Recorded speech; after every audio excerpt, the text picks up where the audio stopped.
All right, folks. Welcome in to Pickaxe and Roll, brought to you by our good friends over at Superbook Sports. I'm your host, Ryan Blackburn at NBA Blackburn on Twitter, part of the Mile High Sports Podcast Network, and I am excited to chat about this Denver Nuggets win as the Nuggets defeat the Washington Wizards. Final score 113-104. Good to see you, folks. Good to see everybody hanging out. Obviously, an interesting time to be a Nuggets fan after you play the Sixers, you play the Celtics, and then I have it titled here, the Nuggets handled the Wizards with some disdain, unfortunately, as they certainly did not take that game seriously, or at least one player did. One player certainly did, and he was Nikola Jokic. It was a very, very impressive performance from Nikola, and one I think that a lot of people were very happy about, and you get to see Jokic kind of show out and do what he's supposed to do, and take advantage of a bad Eastern Conference opponent, which somebody that I think a lot of fans know of has been doing for a little bit here. I'm your host, Ryan Blackburn. Make sure to hit that like button, hit that subscribe button if you can. If you are new to the program, if you haven't followed Mile High Sports yet, we continue to grow the program over here, and it has been growing rapidly, which has been awesome to see. We've put a lot of heart and stock into it, and I think we have borne out some awesome results for people. It's been good. It has been good, and I hope that everybody has enjoyed my content just as much as I have enjoyed putting it out for all of you. So, thank you so much. All right, let's get into this game. Let's talk about what happened. Let's go through the game flow. I mentioned the word disdain in my topic sheet here because it was really disdainful in terms of the performance, and that the Wizards are just so bad. They are a horrible, horrible basketball team, and they are now 3-16 at home, which is really hard to do. Just a very, very interesting matchup, I guess, for Denver after you play these massive, massive games. Everybody's getting up for it. Two of the most important games of the season, I'd say, and then you've got to follow it up with the Wizards. Bennett Durando, who is in Washington, actually reported that Denver was not able to go to the White House even for this trip. I was talking about that as a possibility. I didn't get it confirmed whether they would or not, and as it turns out, they did not because the White House was tripping. But look, it is what it is. Denver will make this a spot on their road trip, and that is all it will be. And then maybe they'll come back at some point. It wouldn't surprise me if they come back. Uh, I think maybe when they go to Miami, but I think they've played. Have they played in Atlanta yet? I'm trying to think of places that are kind of proximal to Washington D.C. that they haven't played in. Um, Cedric, who cares about the White House? Come on, man! Like it's a tradition for the NBA for the NBA team to be able to go to the White House and be the focal point of the day. That's where ESPN and all these national outlets will send. They'll say, "Hey, look, this is a great opportunity for a team like the Nuggets to be in the spotlight again." And like Denver likes to. Oh, sorry. The Denver likes to. Um, well, okay, so there was a reason why no team did it from 2016 to 2020. We will breeze right past that because I don't want to get into that. But while things are like relatively okay, might as well take advantage of the opportunity. But look, is what it is. Most sports teams do it, and would have been nice to see Denver do it. But if you haven't read Bennett's story, I implore you to read it at the Denver Post. He does a great job over there.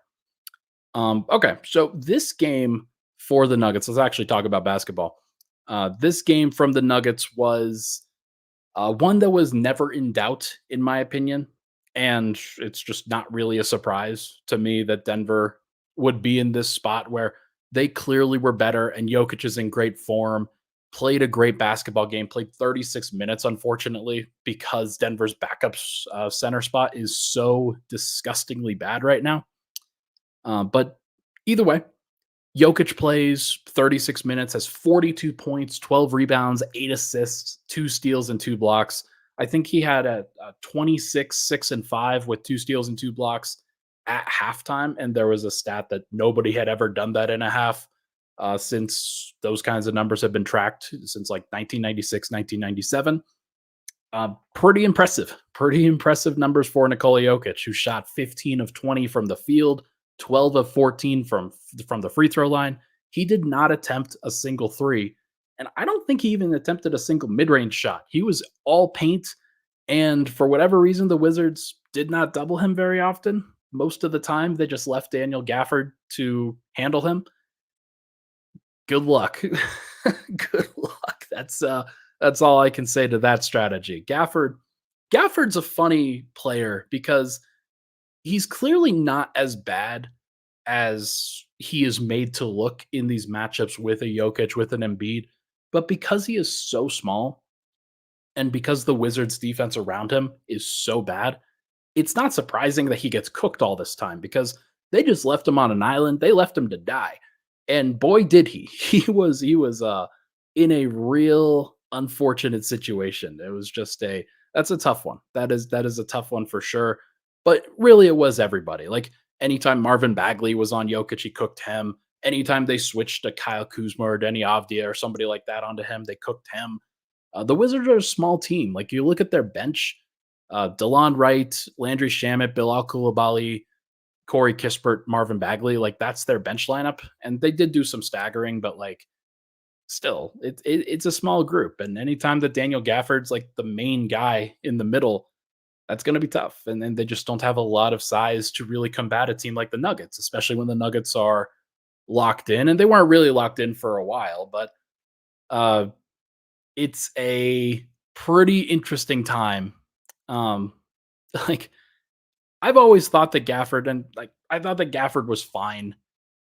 It's just like he's clearly overmatched in matchups against the best of the best. And Jokic clearly showed that tonight or last night, excuse me, was just a marvelous performance for Jokic, who got cheers from the opposing fan base, which is a pretty surprising thing. Uh, I'm going to talk about Jokic a little bit more in the second and third segments because we're doing an MVP update later. But we'll go to the rest of the game flow right now. Michael Porter Jr., I didn't expect him to play that well. He ended up playing great. He was very, very good in this one and had scored 19 points, had 2 steals and 2 blocks himself, 8 of 14 from the field, 3 of 7 from three. Very efficient performance, and he did it in a variety of different ways. The 3 of 7 from three, you could say, oh man, maybe you should have gone 4 of 7 or 5 of 7. I don't know. Like this is kind of an average 3 point shooting performance for Porter, which is 42% from three. So like good on him. Good on him for showing up in that regard and hitting those threes. 8 of 14 means that he was 5 of 7 from two, and he was hitting some nice pull ups. He was hitting some nice off the dribble shots and had a really nice dribble sequence in the first half where he put together a variety of hesitations, crossovers, just maneuvered his way past a Kyle Kuzma, past the rim protection for the Washington Wizards, and made a nice reverse layup on the other side of the floor, and just looked very, very good. I loved what I saw from Porter, and I didn't expect him to play that well, just given that he was sick on the injury report and was questionable heading into the game. I thought he had the flu, thought he had a sickness or something close to it, and he just didn't play like it. He looked pretty active, pretty engaged, and the defense was very good as well. So plus 13 for him. Obviously, a lot of that is because you are sharing the floor with Jokic when he's going off, but I don't know. Like I was very impressed with how he handled himself, and he was the second best Nugget last night. Like it's pretty clear that was a nice performance from Porter, a good reminder performance that when he has more opportunities within the flow, then there are opportunities for him to really shine. I liked in particular, I don't know if this was like the best segment of his game, but the Nuggets rotation, because Peyton Watson got injured at a point last night in the first half, I liked what Denver did with their rotation after that, where they're like, okay, we're just going to bring back in Michael Porter and we're going to play him next to Jamal Murray. We're going to play Christian Brown. We're going to play Reggie Jackson. And we're going to play, at that point, it was Zeke Naji, a backup center. I like playing Murray and Porter on the second unit together. Reminds me of what Tobias Harris and Tyrese Maxey were doing to the Nuggets in the Sixers game, where you have your second and third best scorers in the minutes on the floor where Embiid was not on the floor. This time it was Jokic, and Jokic who put up 42 points. And when he's on the floor, you want to feature him as much as possible because he's dominant as hell. It doesn't leave a lot of opportunities for Porter or Murray when he's out there. And I know that Murray still got up 23 shots. A lot of those were when he was not on the floor with Jokic. And like his usage rate in that time was through the roof and didn't really do that well with it. But it was nice to see in that second quarter, especially Murray and Porter play together. I thought that Murray looked for Porter throughout the game and was just a pretty solid option there. So I think that that's a lineup that Denver can go to in the playoffs. There's a lot of things that they can do, and I think that there are going to be good options for Denver in a playoff run where Peyton Watson can move up and down the lineup. Christian Brown will move up and down the lineup. Reggie Jackson may play, he may not play. KCP played 35 minutes. Aaron Gordon only played 31. When Denver has to really kick into gear on the playoff lineups, they can mix and match, and I like seeing what Murray and Porter can do with the second unit. Now, could Denver still need a second unit center? Yeah, and we'll talk about that a little bit more in the second segment because I think it definitely is a nice juxtaposition, if you will, between where Jokic has been and what he's been able to do. And anytime he's off the floor, it's just an adventure in its own right. So, but yeah, it was a good win for Denver. It was clearly one where I thought that there would be a letdown in terms of energy, and there was clearly a letdown in terms of energy. But I'm hopeful in general that the Nuggets, like this is one that they can just get past, and is one that's on the schedule. We will not remember this game other than the fact that Jokic had a season high in points. And that's just how a Wizards game should go. Uh, Honestly, like I'm not sure if I prefer this version of Jokic or if I prefer the one that gets 15 assists, but he was dominant. And the Wizards decided they wanted to single cover him. So he went and attacked the paint. And that was exactly what he should do. So let's take a break. When we come back, we are going to chat about more Jokic dominance, and then the juxtaposition, I think, between Denver's backup center spots. But first, everybody, this podcast, as you know, it's brought to you by our good friends over at Superbook, who are changing the game as the most trusted name in sports gambling with a direct line to Las Vegas. And you can use that promo code Mile High, and you will score up to $250 with Superbook's first bet bonus. Win or lose, Superbook will match your first bet up to $250 with promo code Mile High. Download that Superbook Sports app, enter the promo code, and you will get $250, courtesy of Superbook Sports. Visit superbook.com for terms and conditions. Gambling problem, call 1-800-GAMBLER. We'll be right back on Pickaxe and Roll.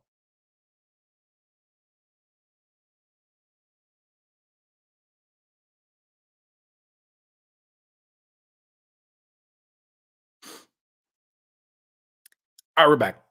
Pickaxe and Roll, Ryan Blackburn here. Thank you so much, everybody, for tuning in.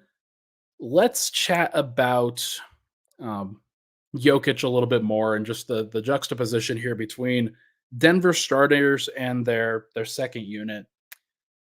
It is a little bit tough. I'll talk about Murray a little bit more here too. Murray was not good in this game. It is pretty funny to see him go from as dominant as he was. He was like, what, 15 of 21, 16 of 21, something like that against the Celtics, where just absolutely locked in, very, very dominant.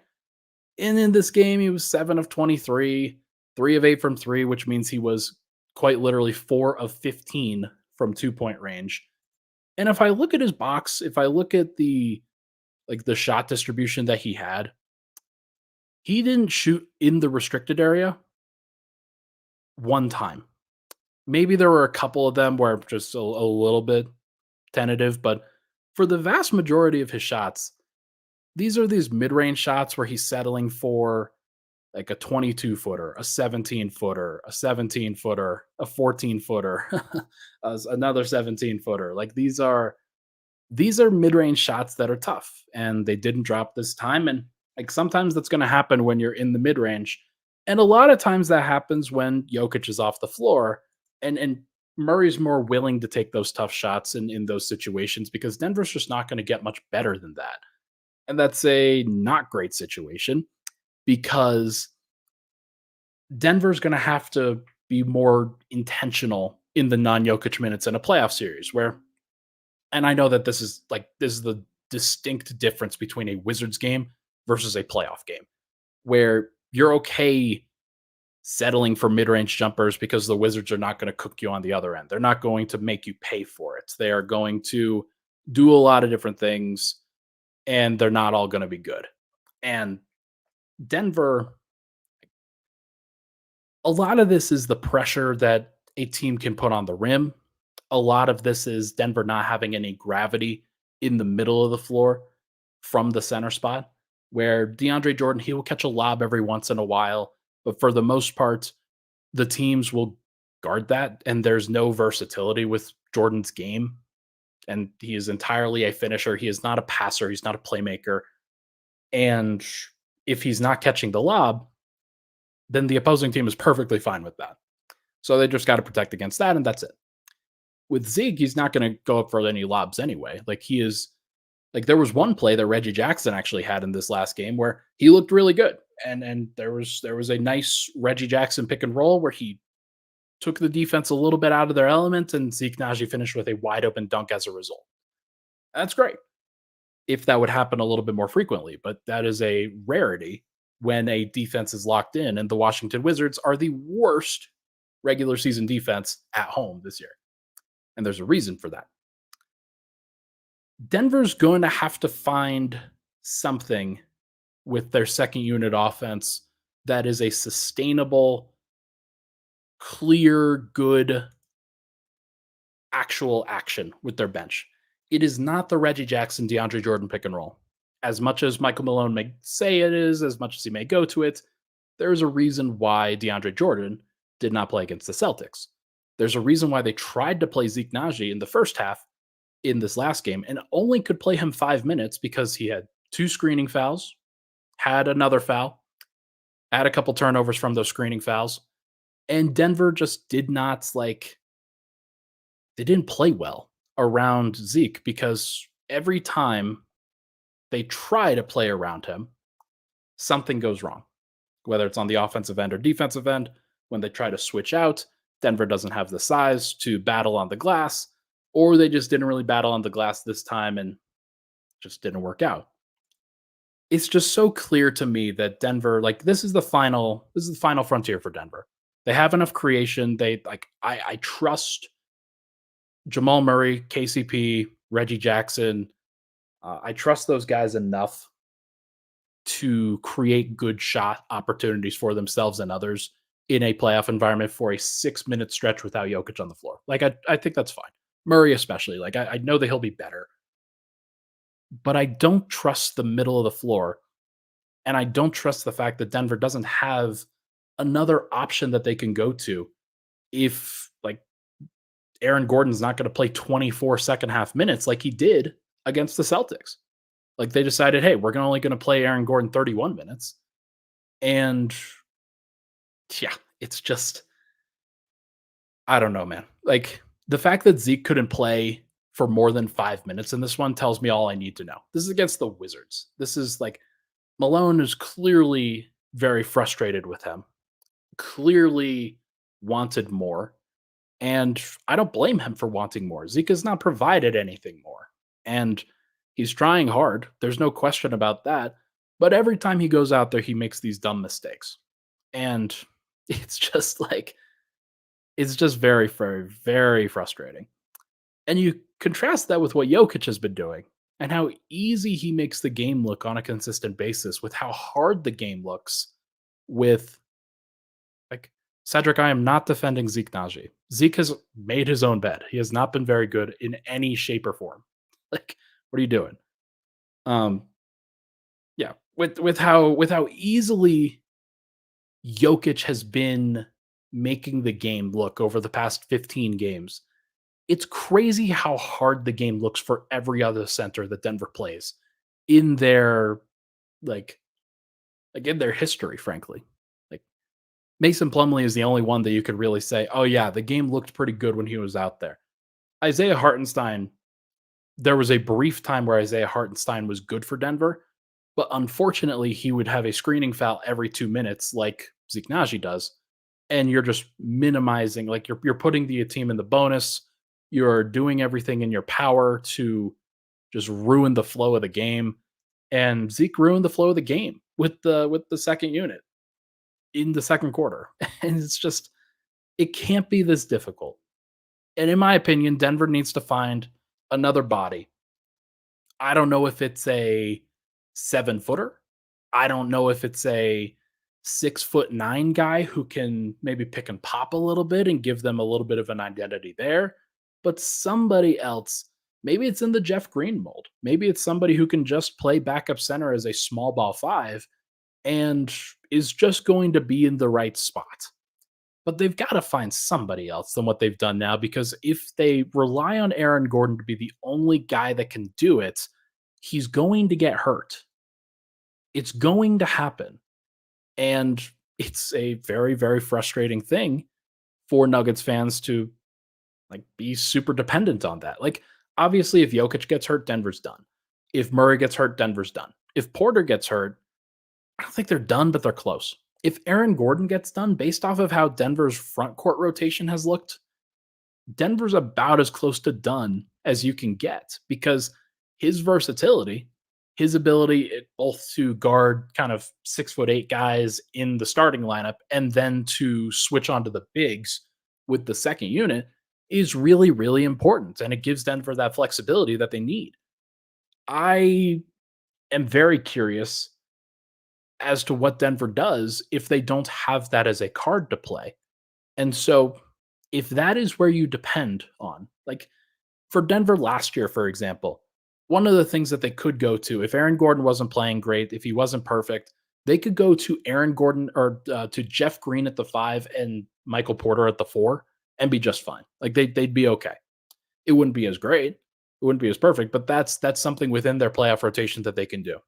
Can they do that this year? Can they do that with Peyton Watson? Peyton Watson, who is just too young right now, is just too small from a physical standpoint in order to really match up like that. No, they're going to have to go to DJ. They're going to have to go to Zeke. They're going to have to go to, or they're just going to play Jokic the entire time, which I got to tell you, if they're playing Jokic the entire second half in a game two, even if it's the NBA Finals, they're not going to win that series because he's going to tire out. So I I'm very curious as to how Denver handles the deadline, because it's now only a couple weeks away and they've got to find somebody else who's actually going to give them that, because Zeke was supposed to be the guy. Zeke is that 6'9", 6'10", 240, 245 kind of body where he's supposed to be able to switch everything. He was supposed to be the Jeff Green replacement. That is what Denver paid him to be. And now, like, he clearly has gone backwards. I have no idea how they're going to do it. I have no idea what they're going to do. I don't know which is any team going to want him, because he's going to be on the books for another 3 years, 4 years beyond this, because he's got a player option. So is the team going to want to trade for Zeke? Probably not. This is why the Vlatko injury was so tough, because he would be a pretty good option in this case, like just as a small ball backup 5, where he's 6'8", can switch, like he's a big body, can be a player who runs as the fulcrum of an offense and can distribute and can make plays, but also can rebound and can be a smart offensive and defensive player and do some of those other things. I don't think it would have been perfect, but it would have been better. And Denver would just have another option there. So, like, Hunter Tyson's not an option for this. Jay Huff's not an option for this. Justin Holiday's not an option for this. Those guys are either too inexperienced or too small. And that's just that is the one weakness on Denver's roster right now. It is not the Bruce Brown replacement. Denver can figure that out. It is, does Denver have the physical bodies to actually operate when Jokic is off the floor and if Aaron Gordon gets hurt? So I'm watching that. All right, let's take a break. When we come back, oh, actually, there is one. Martin says, is it B key time? Is it Braxton key time? I would not be opposed. I would not be opposed at this point because every time I've seen Braxton Key go in there, he's at least hustling and rebounding, and he's pushing the tempo, and he's making some nice highlight plays on the defensive end.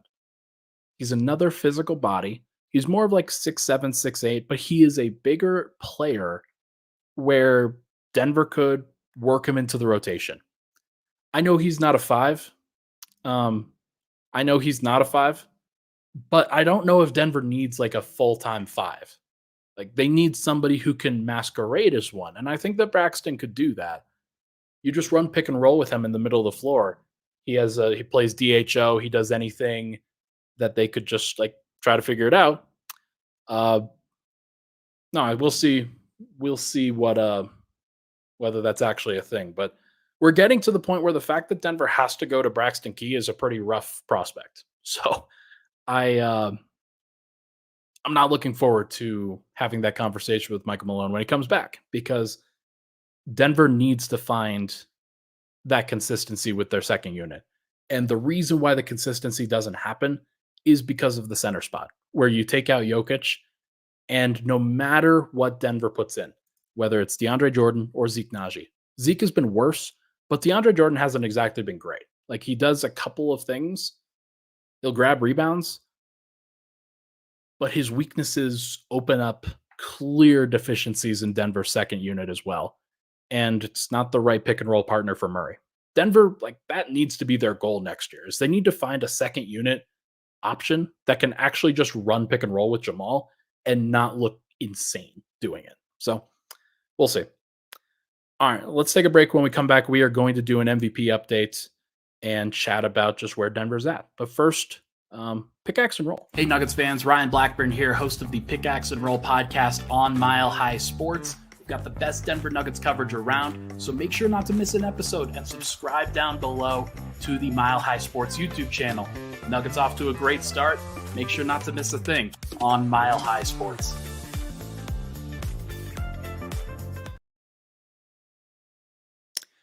All right, final segment, Pickaxe and Roll. Thank you, everybody, for tuning into the show. Hit that like button, hit that subscribe button down below if you're listening.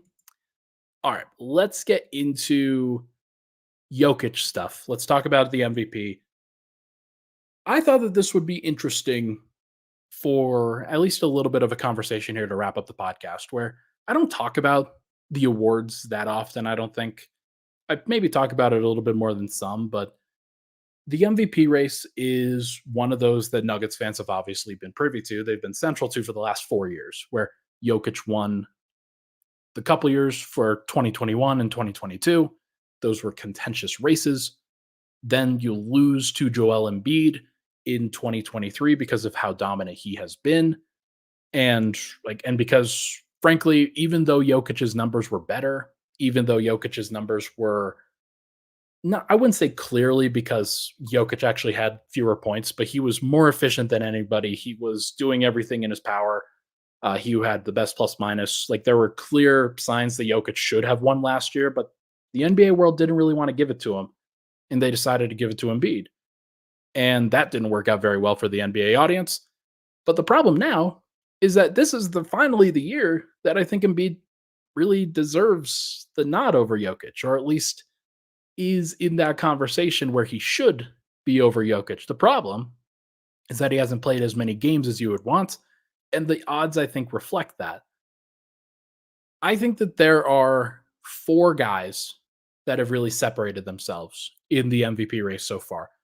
The books seem to think that there are 5. They seem to think that Luka Doncic is also there. I probably have Luka as my 5th if I were to do an MVP ballot. But I think of the 4 guys, I'd probably have SGA, Joel Embiid, Nikola Jokic, and Giannis Antetokounmpo. Giannis, I think, is under the radar for obvious reasons. Like he has not been as dominant as the other 3, but he is still very good. He's 4th in the NBA in EPM. Is he now? Apparently, he's now tied for Jokic at 3rd at plus 7.2, and Jokic is down to 4th. Embiid has been the best per minute player this year. I know that people will probably argue with that, but per minute, in the minutes where Embiid is not playing the most talented competition, he has been dominant. And then when he has matched up with some of these tougher teams, whether it's Minnesota at home, whether it's Denver at home, whether it's these other teams, he has been mostly very, very good. EPM has him as the like he has him at, they have him at plus 10.3 EPM. The next highest is Shea Gilgeous-Alexander at plus 9.3. So there's a little bit of a gap there. And then there's an even bigger gap between third and fourth. Giannis and Jokic are each at plus 7.2. Now, the minutes do factor in there. Shea has played 41 games. Giannis has played 40 games out of 42. Shea's at 41 out of 42. He's missed one game.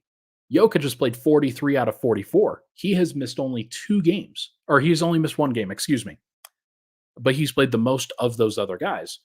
And as a result, Jokic is second in EPM wins, where you have, I think, a very interesting discrepancy here and a very interesting argument forming here.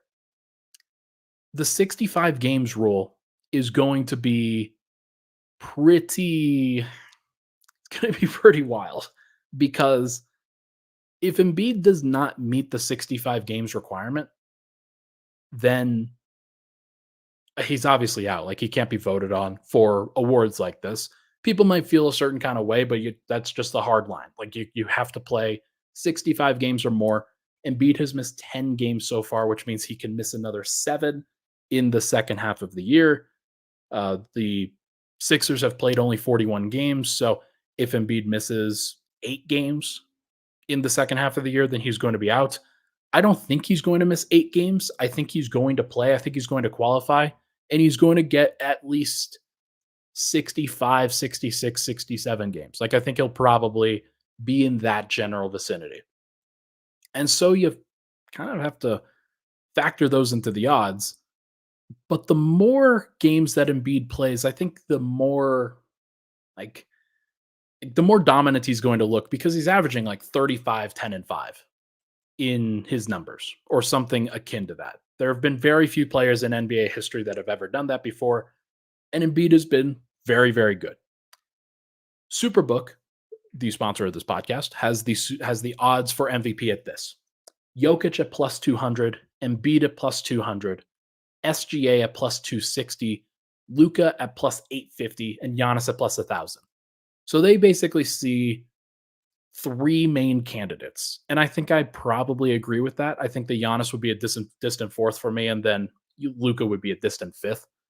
But a book that I won't name has Luka at plus 2, or has Jokic at plus 200, Embiid at plus 200, SGA at plus 400, Luka at plus 800, and Giannis at plus 900.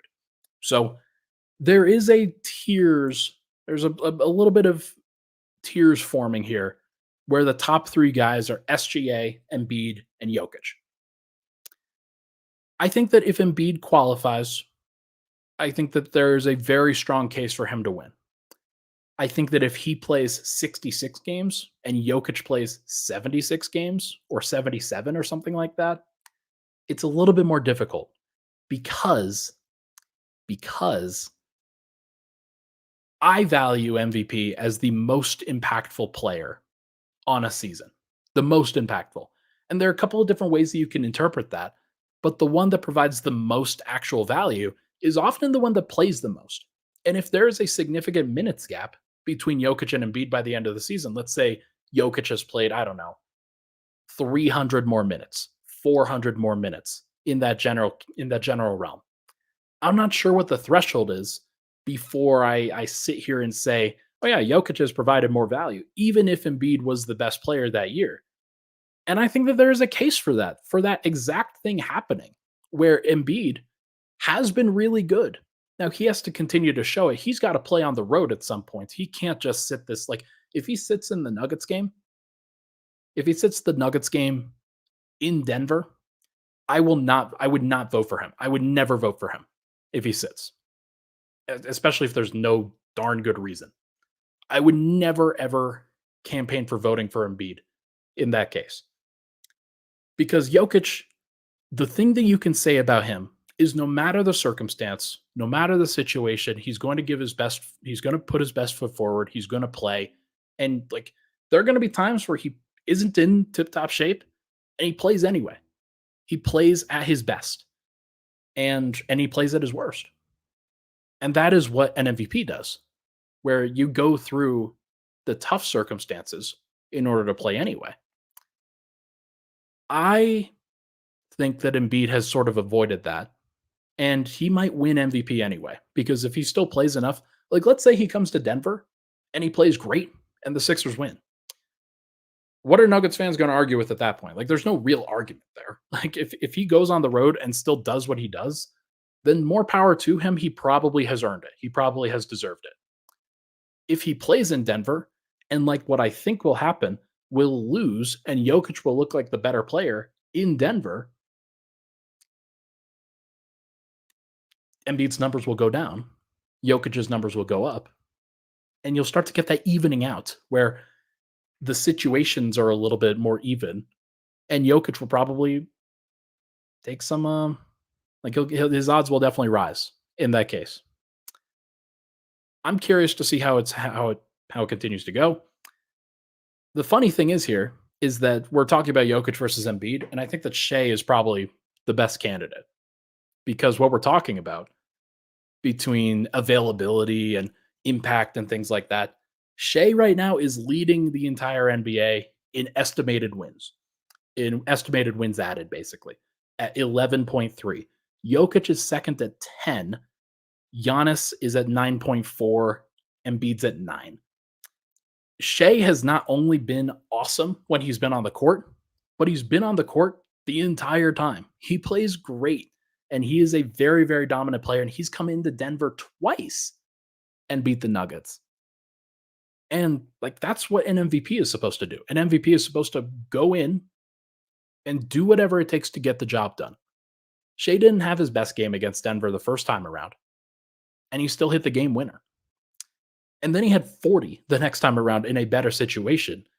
And boy, did they look good. Like the Thunder have looked good. They have exceeded expectations massively. And I think that there is a legitimate case for Shea to win MVP. Now, it may not be his time. He may still be 1 year away from the rest of the NBA audience to really crediting him. But I think there's at least a case to be made that he should be the MVP over both of the bigs. And so they are still like neck and neck and neck. All three of those guys. I think Embiid's been the best per minute player. I think that Jokic is the best player in the world. And I think that Shea has been the most impactful player this year so far. So if I were voting based off of those criteria right now, I'd probably vote for Shea. I would not vote for Embiid. I would not vote for Jokic. I'd probably vote for Shea. And that might change because we're still only like half of the season done. Like there's still plenty of time for that to shift.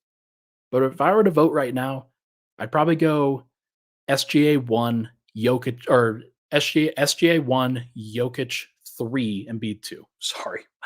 Brain is still not working. But that's okay. And Nuggets fans don't need to get tied up in this too much because, as you know, it doesn't mean that you're not going to win the NBA Finals if Jokic doesn't win MVP. Like, there are other circumstances, there are other things that will play into that. It's going to be very, very interesting. Jokic can still obviously win, and maybe he should win when it's all said and done. The way that, like, the track that he's currently on, Jokic, still very, very high.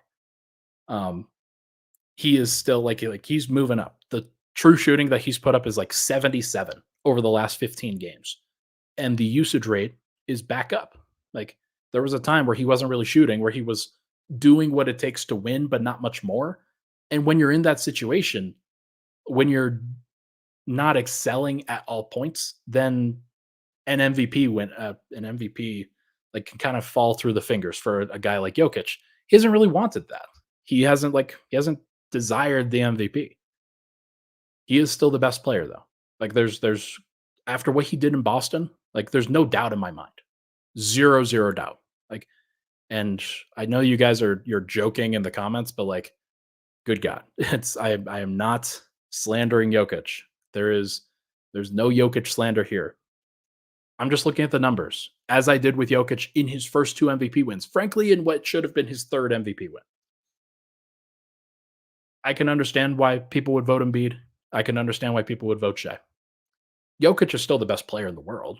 And if you subscribe to that argument, then he should win. Then he should win MVP. So we're going to see what happens. We're going to see what Denver does going forward. We're going to see what Jokic does going forward and whether he looks like, because there's a possibility he continues to torque down. There's a possibility that he continues to torque up. And if he continues to play, and if Jokic gets the ones, if Denver gets the one seed and Jokic is leading that, then there is a very distinct chance that he actually gets it. Also, the fact that the Thunder are ahead of the Nuggets in the standings. Yeah. Oh, wait. Cedric is saying, Ryan, some idiot on Twitter made a fake account with your face and said he hates you. Damn. Got the haters. That's how you know you've made it big. That's how you know that you've made it big for sure. Standings in the West right now: Minnesota's at 30-12, OKC's at 29-13, Denver's at 30-14. Basically, Denver's effectively tied with OKC. If OKC is the first seed by the end of this, then Shea should probably get MVP. If Denver's the first seed by the end of this, I will probably lobby for Denver to be the MVP. Right now, Denver's 30-14 and Philly's 28-13. Like, they're percentage points off of each other. So maybe the record will actually differentiate this. We're going to find out. All right, now I'm done. That's going to do it for this episode of Pickaxe and Roll, brought to you by our good friends over at Superbook Sports. Everybody, thank you so much for tuning into the show. Appreciate all the love and support on the podcast as always. Make sure to hit that like button. Make sure to hit the subscribe button. Thank you to all of the regulars for hanging out. Ben Mack, Rob, Cedric. Really appreciate you guys for stopping by. Thank you so much, everybody, for tuning in. I'll be back probably on Wednesday after Denver plays in Indiana on Tuesday night. Will be interesting to see how they continue to affect this road trip. Thank you so much, everybody. We'll talk to you guys very soon.